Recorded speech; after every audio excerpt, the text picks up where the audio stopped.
Polisi menggelar operasi kejahatan jalanan hingga juru parkir liar yang membuat resah masyarakat di wilayah Jakarta Utara. Dan dalam operasi ini petugas menangkap puluhan juru parkir liar, debt collector hingga pelaku pemalakan.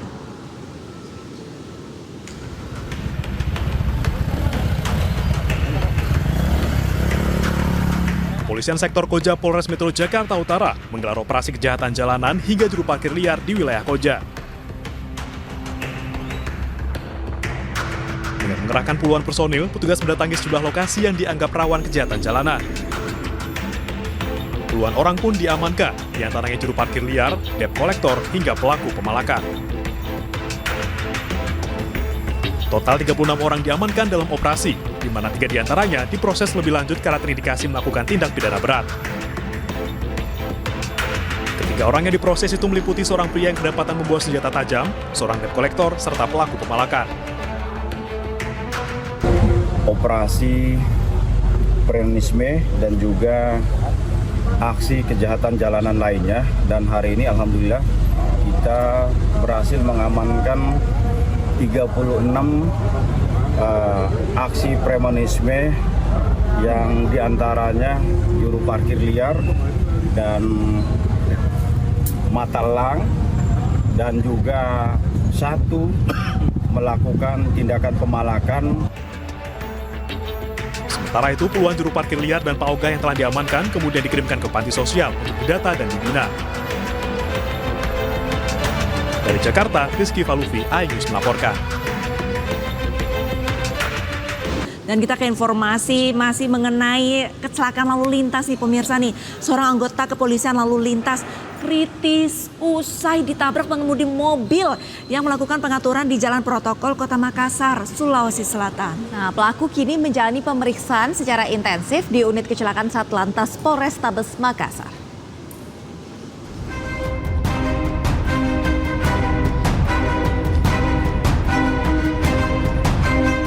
Aibda Sunandar, personil kepolisian lalu lintas di Telantas Polda Sulsel segera dilarikan ke Rumah Sakit Faisal Kota Makassar, Sulawesi Selatan.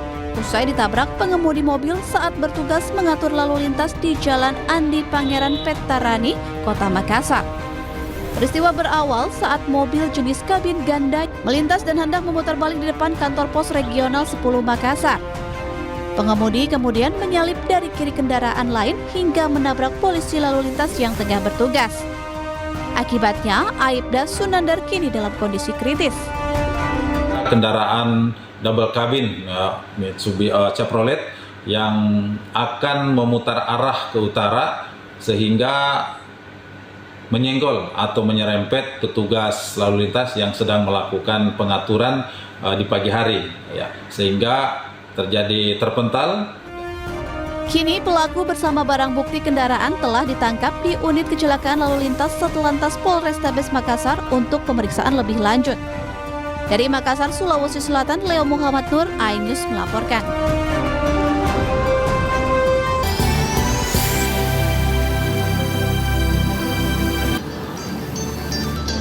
Terima kasih pemirsa, Anda masih bersama kami di iNews Today. Pemirsa, ini makam Afif Maulana, korban dugaan penganiayaan oleh petugas di Padang, Sumatera Barat, hari ini diekshumasi tim Perhimpunan Dokter Forensik dan Mediko Legal Indonesia. Ya, proses penggalian makam ini dilakukan atas permintaan dari pihak keluarga Afif Maulana.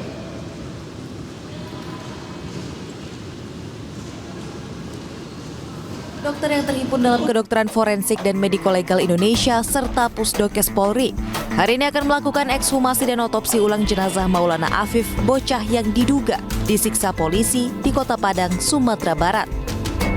Kabid Humas Polda Sumbar Kombes Pol Dwi Sulistiawan menjelaskan, pada 29 Juli 2024, Polda Sumbar menerima surat permintaan ekshumasi dari keluarga Afif.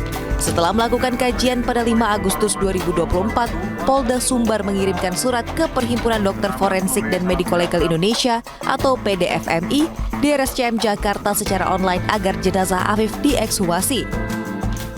Ya, rencananya itu hari Kamis besok, hari Kamis tanggal 8 Agustus akan dilakukan kegiatan ekshumasi ya akan dilakukan kegiatan ekshumasi. Adapun dokter-dokter ya, yang sudah diberi tugas untuk melaksanakan ekshumasi, ini ada surat tugasnya yang besok mungkin hari ini sudah hadir. Spesialis forensik mediko-legal.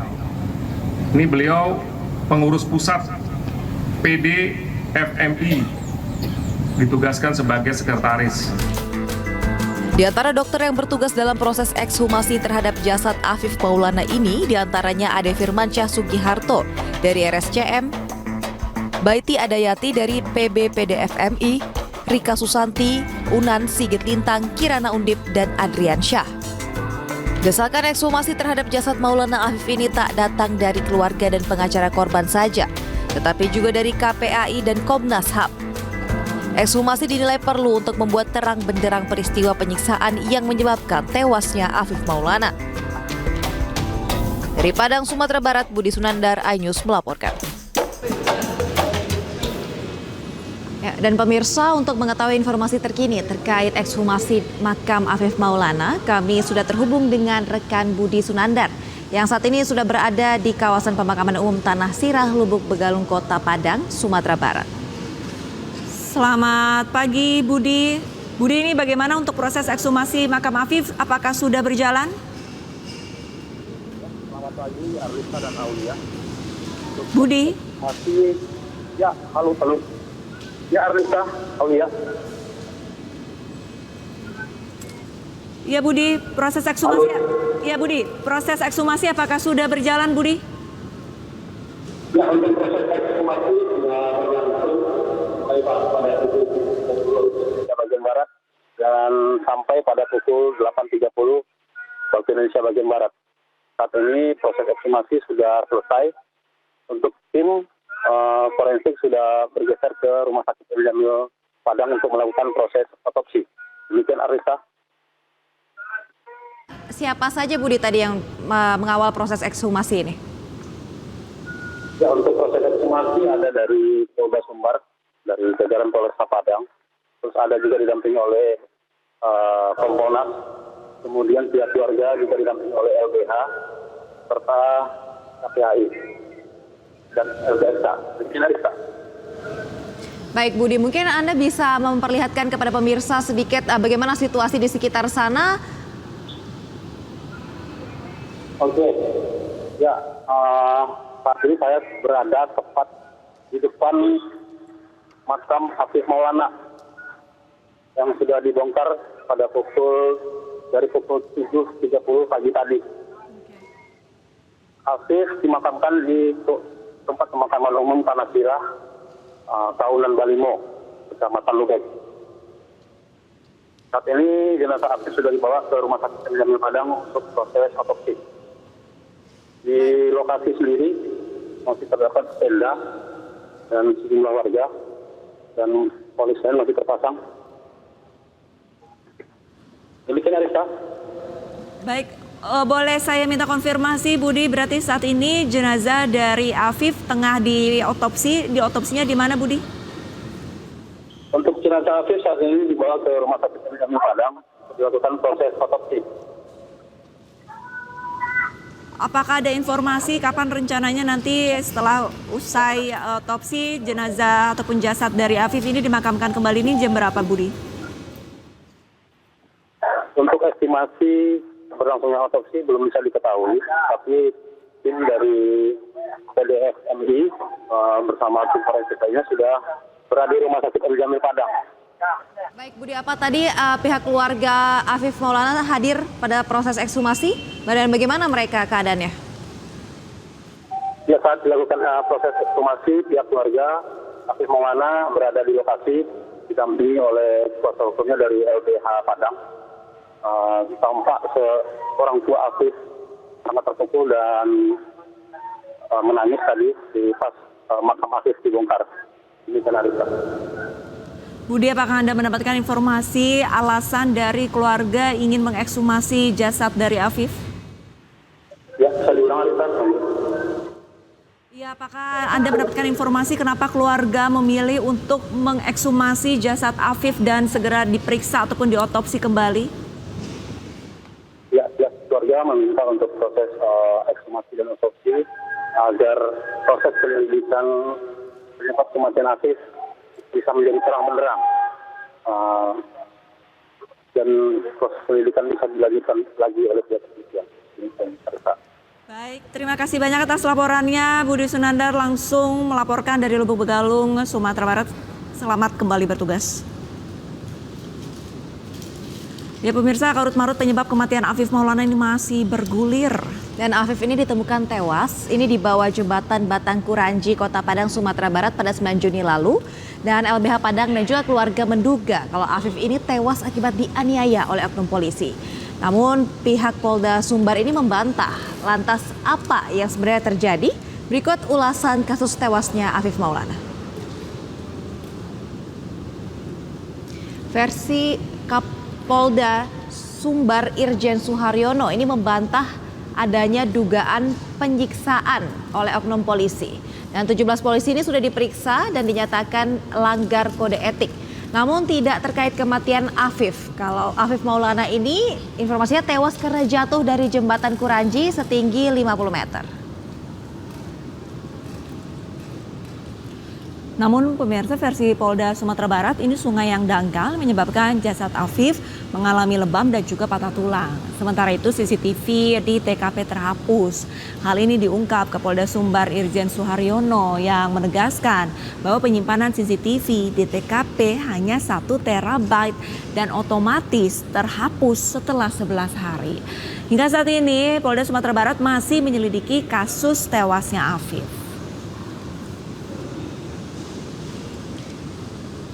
Ya pemirsa, ini versi Lembaga Bantuan Hukum Padang. Ini Afif ini dikelilingi anggota kepolisian yang memegang rotan dan teman korban tidak melihat Afif lagi. Dan Afif juga tewas diduga akibat penganiayaan sebelum jatuh dari jembatan. Terlebih karena terdapat bekas jejak sepatu orang dewasa pada jenazah Afif. Jadi kesimpulan akibat tewasnya Afif dari Polda Sumbar ini terkesan tergesa-gesa karena seluruh saksi ini belum diperiksa. Namun pemirsa, versi Lembaga Bantuan Hukum Padang ada obstruction of justice dalam penanganan kasus Afif. Yang pertama, CCTV ini terkesan dihilangkan. Kapolda Sumbar Irjen Suharyono ini mengatakan bahwa kapasitas penyimpanan CCTV hanya 1 terabyte di mana akan terhapus setelah 11 hari. Lalu polisi lain tidak dipasang di hari tewasnya Afif, yaitu di tanggal 9 Juni 2024. Tapi baru dipasang pada tanggal 28 Juni 2024. Sementara kalau versi keluarga, ini penyidik dianggap perkara belum memberikan rekaman CCTV dan salinan hasil otopsi kepada keluarga Afif. Dan pihak kepolisian juga hanya memberikan surat kematian dari almarhum Afif. Keluarga ini kecewa dengan Polda Sumbar karena merasa banyak yang ditutup-tutupi sehingga keluarga Afif melapor ke Mabes Polri dan YLBHI. Dan sepengetahuan keluarga, Afif Maulana ini merupakan sosok anak yang baik, rajin ibadah, dan juga tidak pernah terlibat dalam tawuran. Keluarga ini mendapatkan informasi dari sejumlah saksi dan warga di sekitar TKP kalau Afif ini sempat dianiaya oknum polisi dan pingsan sebelum ditemukan tewas.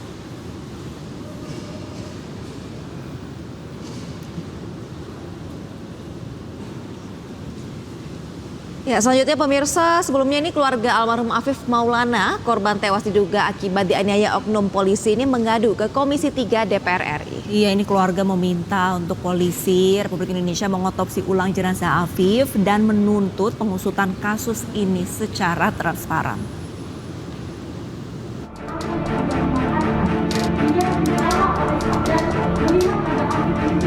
Keluarga almarhum Afif Maulana bersama dengan LBH Padang mendatangi Komisi 3 DPR RI untuk meminta Polri mengatopsi ulang jenazah Afif. Rapat dengar pendapat umum pun digelar dan dipimpin langsung oleh Wakil Ketua Komisi 3 DPR RI Habibur Rahman serta Wakil Ketua DPR RI Sufmi Dasko. Keluarga menuntut agar kasus kematian Afif Maulana yang diduga akibat dianiaya oknum polisi segera diusut tuntas lantaran proses hukum selama sebulan terakhir dinilai tidak berjalan. Selain itu, Pihak keluarga dan LBH Padang juga meminta dilibatkan saat proses ekshumasi.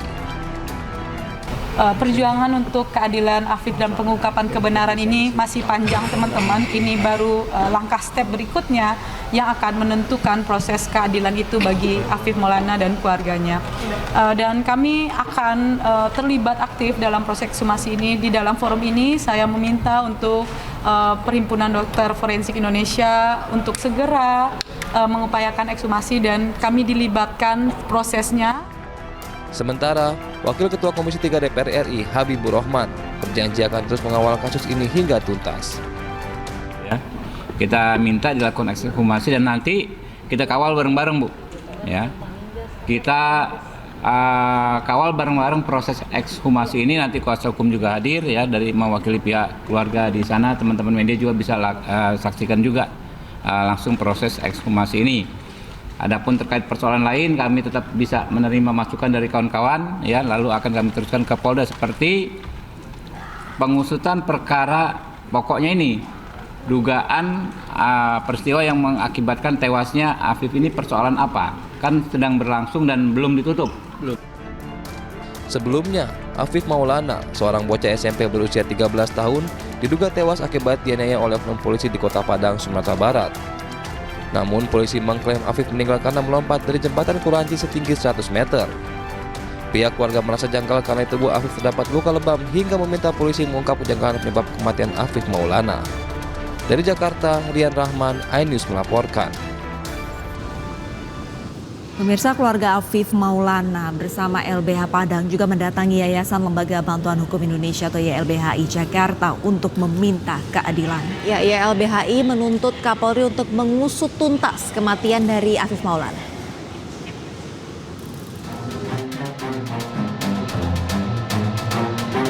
Yayasan Lembaga Bantuan Hukum Indonesia atau YLBHI Jakarta mengungkapkan perkembangan kasus Afif Maulana, korban dugaan kekerasan oknum polisi di Padang, Sumatera Barat. YLBHI membantah pernyataan Polda Sumatera Barat mengenai bahwa Afif Maulana tewas akibat melompat dari jembatan Kuranci karena diduga menghindari kejaran polisi saat tawuran. Yang baru dia akui hanya penyiksaan di Polsek Kuranci. Memang benar kesalahan prosedur, tetapi yang di jembatan Kuranci belum diakui sampai saat ini. Untuk itu kami akan terus, teman-teman, berjuang untuk mengungkap misteri satu kesatuan utuh TKP ini, mulai dari jalan, jembatan, polsek dan juga Polda Sumbar begitu. Nah, ini yang kami sedang upayakan dan memang kami merasa bahwa Polda sangat tergesa-gesa. Mereka baru memeriksa sekian saksi, baru ayah korban yang diperiksa, lalu ada saksi F yang diperiksa, ada saksi A yang diperiksa. Saksi F dan saksi A ini diamankan di Polsek Kuranci. Belum ada pemeriksaan terhadap saksi-saksi lain yang diamankan juga. Dan kemudian sudah memeriksa anak buahnya yang katanya 45 orang itu. Lalu bagaimana mungkin dengan hanya memeriksa sekian orang itu belum tahu utuh ceritanya, polisi tiba-tiba sudah ambil kesimpulan lompat, sudah ambil kesimpulan kepleset, atau sudah ambil kesimpulan kemudian kasus ini adalah tidak ada dugaan tindak pidananya. Di situ kami merasa sangat aneh, teman-teman, begitu. Ada 9 pola modus dan tipikal yang sama ditemukan Yayasan Lembaga Bantuan Hukum Indonesia dalam kasus Afif Maulana dengan kasus kekerasan sebelumnya.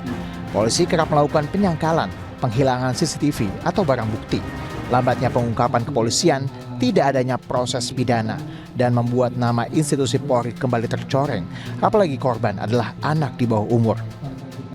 Nah, dari peristiwa AM ini dan 17 anak lainnya, YLBHI menemukan setidaknya ada 9. Ada 9 kesamaan, 9 modus, 9 tipikal di mana itu sama karakternya. Yang pertama, karakter di kasus AM yang sama dengan peristiwa Oki, Brigadir J, di kasus Sambo dan lain-lainnya. Pertama, ada penyangkalan. Pasti dari awal tuh penyangkalan, tidak ada apa-apa, SOP-nya benar. Tidak ada unsur di mana curiosity, penasaran. Tidak ada unsur sesuai dengan SOP di mana polisi wajib menyelidiki. Itu jelas pelanggaran SOP kepolisian sejak awal. Setiap proses penyiksaan wajib dihukum maksimal, apalagi pelakunya aparat. Ya.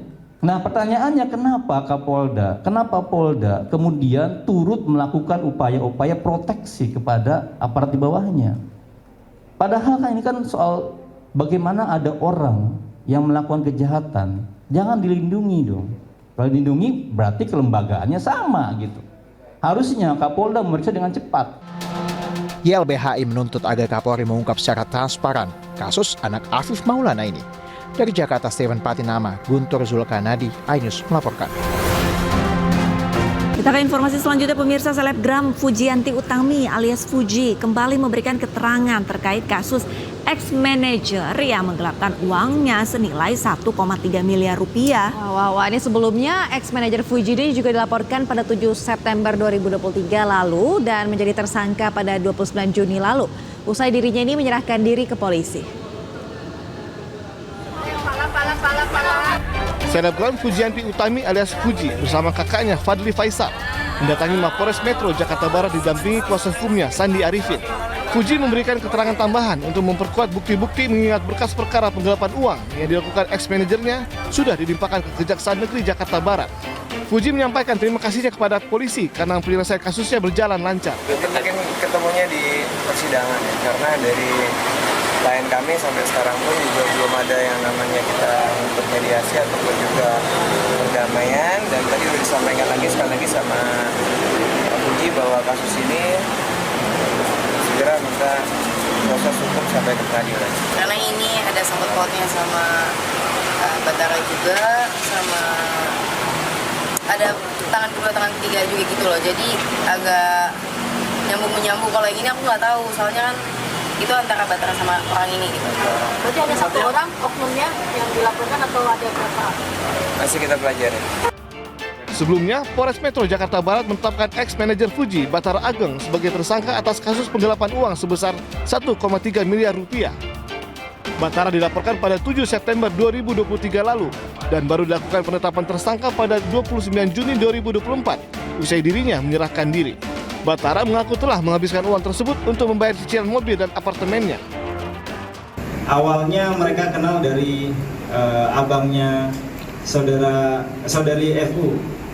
Kemudian setelah itu mereka melakukan kontrak kerjasama selaku manajer. Selanjutnya mereka tidak ada perselisihan maupun cekcok antara keduanya. Namun tindak pidana ini murni terkait dengan masalah ekonomi. Atas perbuatannya, polisi menjerat Batara Ageng dengan pasal penggelapan dana dengan ancaman hukuman 5 tahun penjara.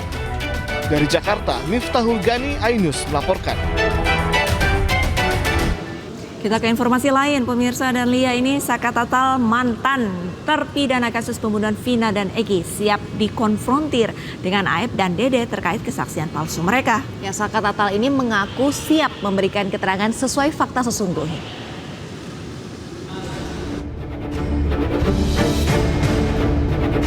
Saka Tatal, mantan terpidana kasus pembunuhan Vina dan Eki yang sudah divonis 8 tahun penjara, akan menjalani pemeriksaan yang dilakukan tim penyidik Barreskrim Polri dalam kasus kesaksian palsu Aib dan Dede. Saka Tatal mengaku dirinya siap diperiksa sebagai saksi jika memang kesaksiannya dibutuhkan untuk proses penyelidikan. Saka juga siap dikonfrontir dengan Aib dan Dede. Pasalnya keterangan Aib dan Dede lah yang mengakibatkan 8 orang mendekam di tahanan. Iya, jadi Saka akan memberikan kesaksian Saka yang sebenarnya, cerita Saka dari awal sampai akhir Saka akan ceritakan semua. Pemeriksaan rencananya akan dilakukan pada hari ini, namun pemeriksaan kembali diundur menjadi Selasa pekan depan. Kalau informasinya hari Rabu, jadi dari Mabes yang akan datang ke Cirebon. Mungkin kepentingannya bukan Saka aja yang mungkin gitu. Tapi dengan pengunduran waktu ini memang ada informasi Mabes akan datang ke Lapas Bandung yang 7 terpidana itu di. Hingga kini kasus pembunuhan Vina dan Eki belum juga terpecahkan. Banyak saksi bermunculan seolah menambah kusut benang merah kasus yang harus diurai. Dari Cirebon, Jawa Barat, Tim Liputan iNews melaporkan.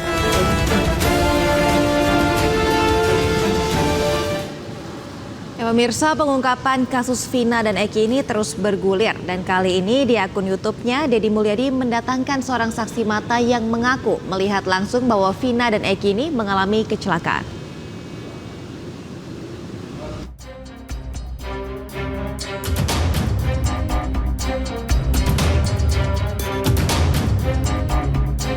berbagai dugaan bukti-bukti baru di kasus Vina dan Eki semakin bermunculan. Salah satunya yang diupload Deddy Mulyadi di akun YouTube-nya. Sosok bernama Ismail mengaku melihat secara langsung peristiwa kecelakaan Vina dan Eki. Bahkan secara gamblang, ia mengatakan bahwa peristiwa tersebut merupakan kecelakaan. Peristiwa yang Bapak lihat kecelakaan itu peristiwa kecelakaan siapa? Ya diduga Eki sama Vina, Pak. Diduga Eki sama Vina. Kenapa kalimatnya diduga? Bapak takut dilaporin? Bukan, Pak. Apa? Saya gini, kondisi itu ya malam ya Pak ya. Jam 10 lewat kurang lebih 15 karena saya pulang dari rumahnya Yeni itu jam 10-an, Pak. Berarti bukan hanya Bapak? Apanya? Sama anak saya, Pak. Dari jauh itu dia naik motor kan kenceng, Pak. Begini-begini goyang kayak orang mabok. Oh, motornya gini-gini kayak orang mabok. Terus standing, Pak. Standing kali ya, Pak. Begini, Pak. Oh iya, diangkatin. Sambil teriak-teriak tuh kayak orang gembira gitu, Pak. Oh. Kayak orang mabok, Pak. Bener nih, Pak. Jangan bohong loh, Pak. Saya mau disumpah apa aja, Pak. Wallahi, Pak. Bapak siap membuat kesaksian di atas notaris? Siap ya, Pak? Gak main-main loh, Pak. Siap. Ini keterangan Bapak itu penting, Pak. Buat menyelamatin orang. Bapak siap di pengadilan? Siap. Bapak siap diperiksa Bareskrim? Siap. Oke. Akankah pernyataan Ismail di YouTube Deddy Mulyadi ini akan dipertimbangkan menjadi saksi untuk pembuktian bahwa Vina dan Eki merupakan korban kecelakaan? Tim Liputan iNews melaporkan. Pemirsa iNews secara eksklusif mendapatkan log percakapan dan pesan singkat di ponsel Vina. Ya, nah hasil ekstraksi data pada HP Vina ini menunjukkan masih ada percakapan dengan Mega pada pukul 22.05 waktu Indonesia Barat. Ini berbeda dengan keterangan dari Suroto, saksi yang menemukan Vina dan Eki di jembatan Pejombongan mengatakan ini sempat melihat kedua korban tergeletak di dekat jembatan sekitar pukul 22.15 waktu Indonesia Barat. Dari ekstraksi SMS di ponsel Vina ini ditemukan bahwa Vina ini masih berkomunikasi dengan teman dekatnya, Mega, pada pukul 22.14 waktu Indonesia Barat. Dan dalam pesan yang dikirimkan Vina, ia menanyakan keberadaan Mega. Percakapan ini menunjukkan pada pukul 22.14 waktu Indonesia Barat ini, Vina masih dalam kondisi hidup dan juga sehat. Sementara itu, dari percakapan yang terungkap dari hasil ekstraksi SMS di ponsel Vina menunjukkan bahwa Vina, Mega, dan Widi berteman dekat.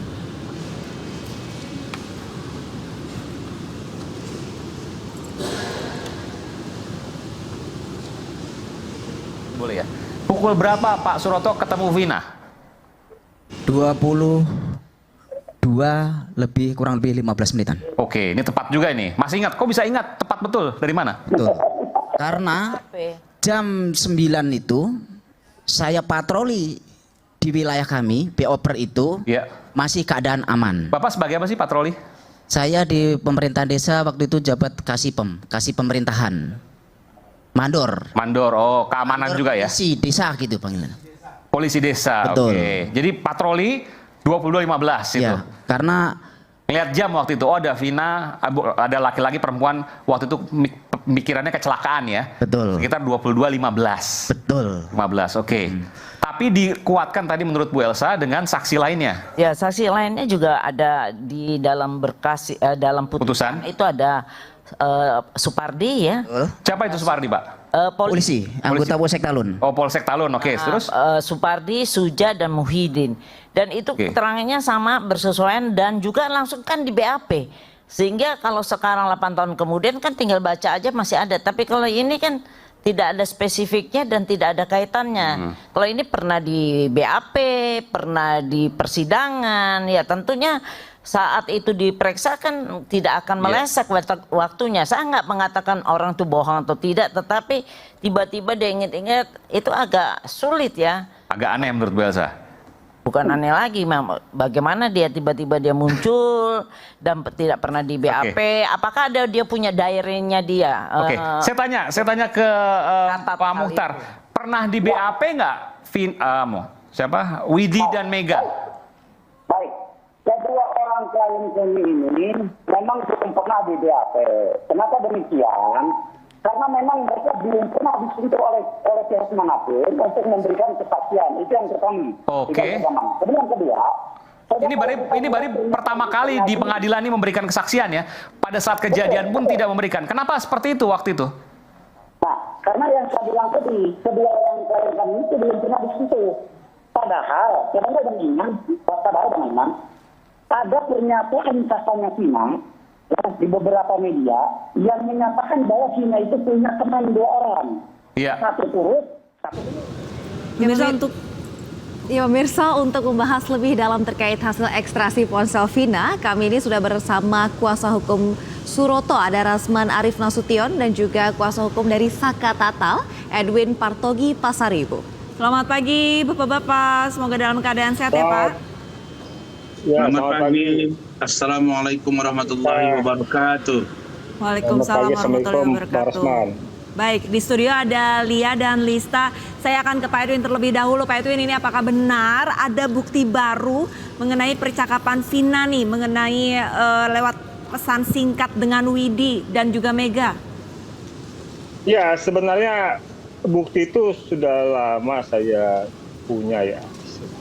Tapi kemudian saya teringat karena ada pernyataan pengamat ahli yang mengatakan bahwa handphone dari Vina atau dan termasuk Eki itu harusnya diekstraksi, harusnya dibuka. Ya. Jadi kemudian saya teringat bahwa saya punya bukti itu. Ketika saya baca-baca, hal yang pertama menarik buat saya adalah di angka 58 itu. Di angka 58 di kolom tersebut, itu ada kata Widi. Ya. Isun udah di rumah Widi. Gitu. Nah, sehingga kemudian saya berkesimpulan keterangan Widi dan Mega itu tidak berdiri sendiri, ya, didukung oleh keterangan fakta adanya bukti percakapan itu. Dan yang paling mengesankan dari bukti percakapan ini, sebagaimana juga keterangan Mega dan Widi, adalah percakapan antara Vina kepada Widi, ya, kita bisa rujuk di angka 55. Di situ kita bisa lihat bersama, itu kalau di Indonesia kan karena waktunya ya kan UTC ya, UTC waktu dunia, kalau dikonversi ke WIB itu 7 jam. Jadi itu kalau konversi WIB jadi 7 jam, itu pokoknya adalah 22 jam 22 di menit ke-14 di detik ke-10 gitu loh. Di situ ada SMS dari Vina kepada Widi yang mengajak untuk keluar tuh jalan-jalan. Saya mau dijemput kalau mau. Gitu. Ya, jadi itu menjelaskan dengan terang bahwa di jam tersebut 22:14:10 detik, ya, Vina masih hidup. Ya. Nah ini sangat berbeda jauh dengan putusan di 3 berkas perkara ini, 16, 3, dan 4.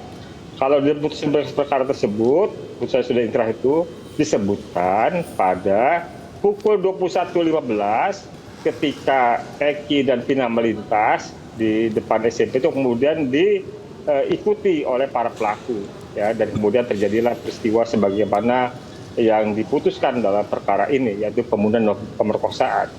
Jadi poinnya di situ di soal percakapan SMS tersebut, ya, yang tidak pernah dihadirkan dalam persidangan. Begitu. Baik. Arista. Baik, kita beralih ke Pak Rasman. Pak Rasman, ini pendapat Bapak bagaimana mengenai kasus Vina ini yang belum menemukan titik terang juga? Sekarang sudah ada ekstraksi dari chat. Bagaimana Bapak melihat kasus ini sekarang? Baik, terima kasih. Saya pikir sekarang ini semua proses penyelidikan, penyidikan, kemudian penuntutan sampai dengan vonis oleh Pengadilan Negeri Cirebon tahap 1, banding tahap 2, dan kasasi tahap 3. Itu sudah berjalan normal. Lalu kemudian muncul film, saya ulangi lagi, film sebelum 7 hari, yang inilah yang membuka tabir bahwa ada dugaan kematian tidak wajar terhadap almarhumah Vina dan Eki. kita jangan lupa juga bahwa film itu pun dalam penulisan atau editornya itu menyebut dan atau sutradaranya mengatakan bahwa ini adalah pembunuhan. Bahkan diotaki atau intellectual leadernya adalah Egy, bukan Peggy ya. Nah, inilah yang memicu sampai hari ini muncul berbagai persepsi. Nah, pada waktu itu kita lihat ada proses penangkapan terhadap saudara Peggy dan kemudian penetapannya dianggap barangkali oleh banyak pihak tidak sesuai dengan aturan, diajukan pra peradilan dan dikabulkan. Nah, tetapi saya kembali lagi bahwa terhadap Peggy Setiawan diterima permohonan pra peradilannya belum berarti bahwa dia itu bukan pelaku. Jadi apa yang mau saya katakan? Bahwa dalam pikiran saya sampai hari ini bahwa almarhumah Feni, almarhumah Vina, almarhum Eki itu adalah dibunuh. Bukan kecelakaan lalu lintas atau laka lantas. Seperti yang didalilkan oleh pemohon pengajuan PK yang diajukan oleh beberapa lawyer termasuk rekan saya, Saudara Edwin, ke Pengadilan Negeri untuk melakukan upaya hukum luar biasa yaitu peninjauan kembali. Nah, poinnya di situ. Poin yang kedua, kalau ternyata ditemukan ada percakapan dan itu sudah disampaikan tadi di media ini, saya lihat bahwa di pukul 22:14 masih ada percakapan antara almarhumah Vina dengan dua temannya termasuk Mega. Nah, ini muncul lagi persepsi baru. Kenapa kok selama ini percakapan-percakapan ini tidak diungkap ke permukaan? Yang menganehkan juga bagi saya, kenapa Mega dan temannya itu baru sekarang bersuara? Padahal mereka tidak pernah diperiksa, mereka tidak pernah memberikan keterangan di tempat yang seharusnya. Misalnya di polisi dan di pengadilan. Begitu. Nah, berikutnya, adapun terkait dengan percakapan ini, saya sudah ya masalah time nih, masalah waktu. Masalah waktu saya tanya kemarin dengan Pak Suroto. Nah, kebetulan saya sedang di Batam, saya telepon Pak Suroto. Pak Suroto saya tanya, Pak Suroto, Bapak dengan menyebut pukul 22:15 itu menemukan jasad almarhum Eki, karena Eki sudah meninggal pada waktu itu. Dan masih membantu atau menolong almarhumah Vina yang mengeluarkan suara tolong, tolong dan minta tolong. Artinya masih hidup. Nah, dia mengatakan, pertama, Pak Rasman, saya demi Allah, saya bersumpah bahwa saya benar orang pertama yang menemukan almarhum Eki dan almarhumah Vina di jembatan atau flyover Talun, Cirebon. Tunggu dulu, saya terusin ya. Sedangkan tentang jam, ini harus kita cermati. Karena dia bilang, saya lupa ingat jam berapa, tapi yang pasti lewat dari jam 22 WIB gitu. Bang Rasman, berarti dengan kata lain Anda ini sebenarnya menyangkal bahwa ada percakapan antara Vina dengan kedua temannya. Saya tidak menyangkal, karena saya bukan ahli forensik, digital forensik, bukan.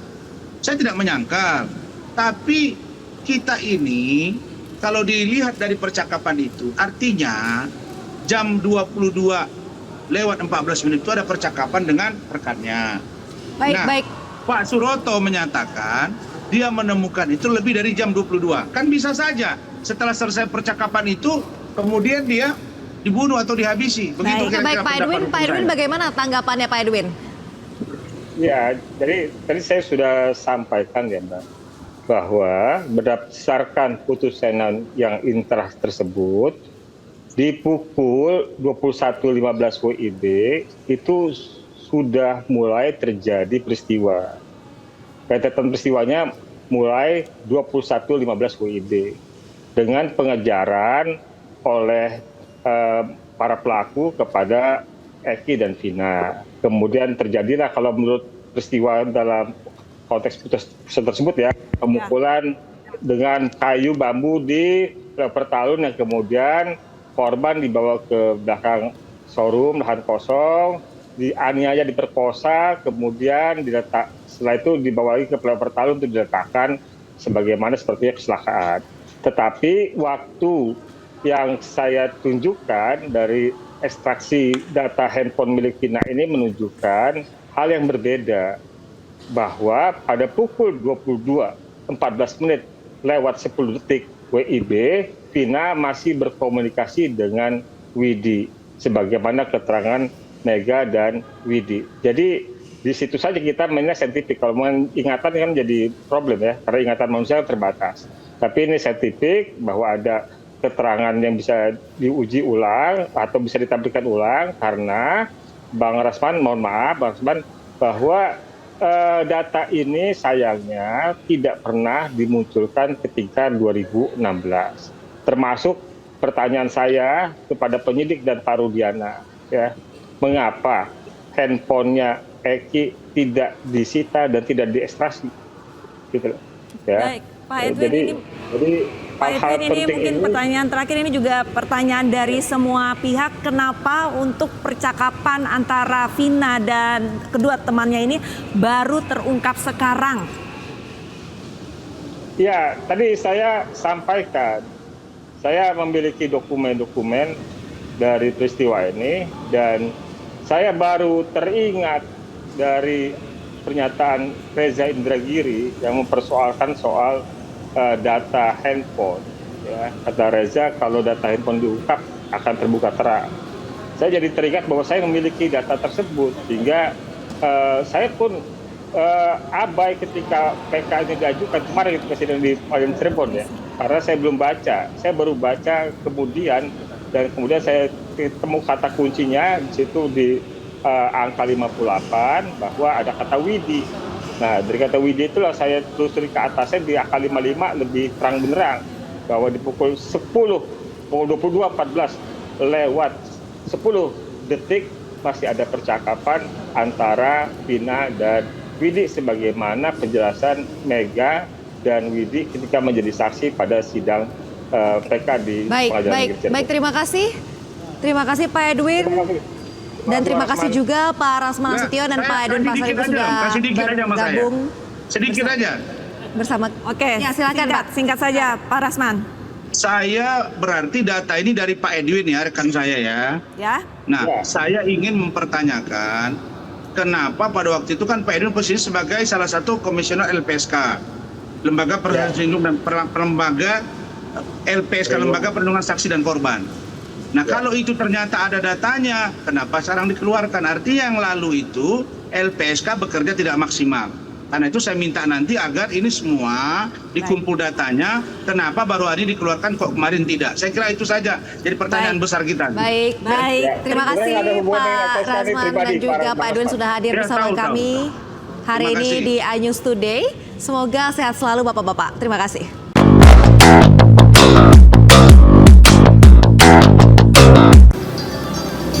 Pemirsa, Kodam 6 Mula Warman menurunkan belasan tank tempur dan meriam di titik strategis di wilayah ibu kota Nusantara. Dan pengerahan tank tempur dan juga meriam dalam rangka pengamanan rangkaian kegiatan upacara peringatan 17 Agustus.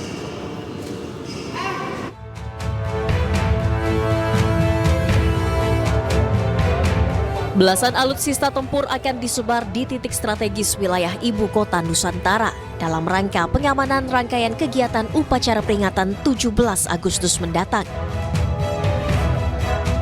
Alutsista tempur yang dikerahkan diantaranya 3 tank tempur Harimau, 7 rantis Komodo, serta 6 meriam yang berasal dari berbagai satuan di bawah komando Kodam 6 Mula Warman.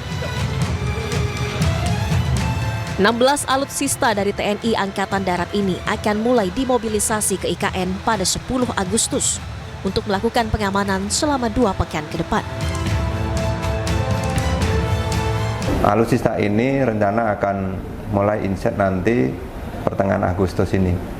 Jadi untuk mengantisipasi mulai pergerakan pasukan, kemudian rangkaian tamu-tamu undangan, sampai nanti akhir kurang lebih akhir Agustus baru mereka kembali. Selain mengerahkan alutsista tempur, lebih dari 3.000 personil gabungan TNI Polri juga akan dikerahkan dalam pengamanan. Dari Balikpapan, Kalimantan Timur, Mukmin Aziz, iNews melaporkan.